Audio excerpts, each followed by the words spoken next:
Good morning, colleagues and boys. Time flies, and it is running short, especially to those senior form boys facing upcoming public exams. And learning effectiveness in this challenging year is particularly important to them. During this summer holiday, I've spent a week or two in some foreign studies qualified to be a melting pot with peoples of different origins and backgrounds grouped together. At the entrance of some tourist attraction point, large amount of holiday makers of different origin assemble. These people with excited mood under the summer sun gather with their family members and friends. They are eager, waiting for admittance, and they show different ways of behavioral management. And in general, 3 groups of behavior can be identified. The first group of people, they are well-behaved, patient, and self-control, aware of the possibility of affecting others if they play rowdiness. The second group, they are well-behaved as well at the beginning, but soon, because they are fully immersed and involved in their joyfulness within the circle, they may interfere people around later. However, they can rectify themselves once they receive prompts from people around. The third group, however, neglecting the right of others and their rowdiness and disordered behavior, a nuisance than pressure, annoying others.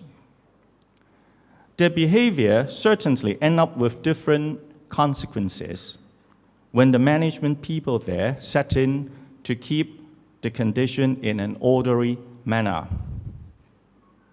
Now, I have no intention to put people into a hierarchical grouping, nor to judge who is right or wrong, so long as they do not infringe the right of others. Now, after all, there are always some other rational reason to justify people's action and behavior according to their background, their contextual situation, etc. And they have the freedom to choose the one that suits them most. If we translocate this situation into our classroom, we can observe similar situation as well. Now, being a facilitator in education for decades, I fully acknowledge that effectiveness of students' learning varies according to their background, motivation, expectation, and teachers' mode of lesson delivery. Now, while learners' diversity and individual needs have to be addressed, the interests of the majority should not be neglected. There is no single perfect way of teaching. In my opinion, teaching and learning effectiveness depends on mutual accommodation between both parties, teachers and students. In another word, discipline and mutual respect. My belief has been affirmed after reviewing a controversial BBC documentary that is released recently. Well, this is a video that I strongly recommend to teachers, parents, and students if you believe effective teaching and learning is your concern. But you have to spare at least 3 hours to do so. Now, it is a documentary entitled, "Are Our Kids Tough Enough?" Chinese School, making up of 3 episodes, and was first on air on the 4th of August, 2015. But you can access this video from the YouTube now. Just before I attend this assembly, I have checked with YouTube. You can find these 3 episodes there. So long as you hit in the title of the video, you can find these 3 videos. Now, it is about a British experiment of which 5 teachers from China were invited to conduct typical traditional Chinese way of teaching to 50 Years 9 students in Bohan School in South Hampshire for 4 weeks.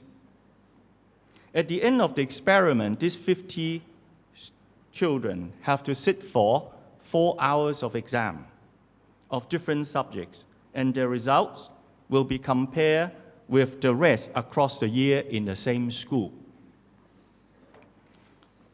The background for this experiment is that in both 2010 and 2013 PISA, well, not the one you order in the lunchtime, it is the abbreviation of Program for International Student Assessment, assessing the areas in reading, math, and science. And I believe that some of you had represented Hong Kong to sit for these assessments previously in 2013. Shanghai, China ranked first in these 2 years' assessment, while the rank of UK lagged behind. And that's the background for this kind of experiment being introduced in UK. Now, while the differences in exam result between these two groups of students suffice to be evidence for variation in teaching learning effectiveness and whether the more successful system can be migrate or adopt or not are debatable.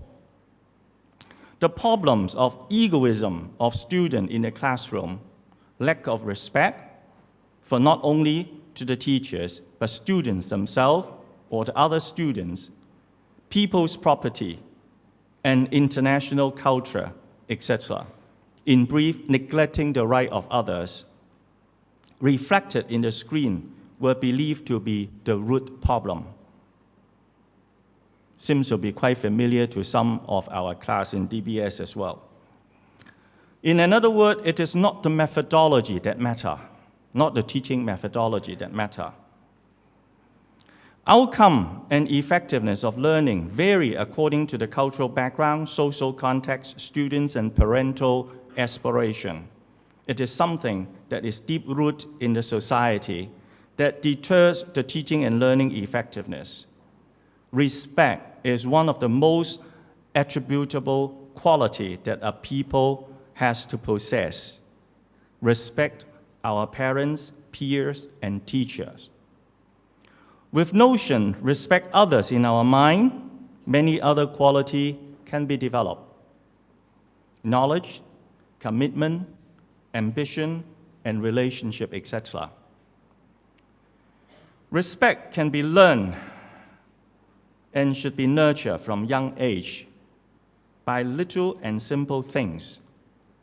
For example, holding the door open for a stranger, standing to give an elderly or disabled person a seat on the bus or MTR, handling in any lost property found in the school, and forgive people with evil done to us, etc.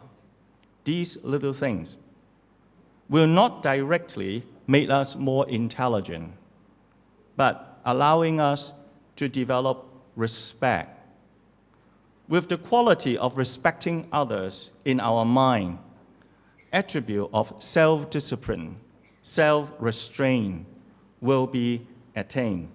And with good discipline in the classroom, learning will become effective.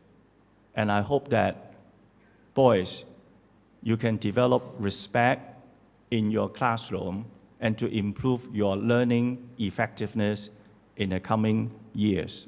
Thank you.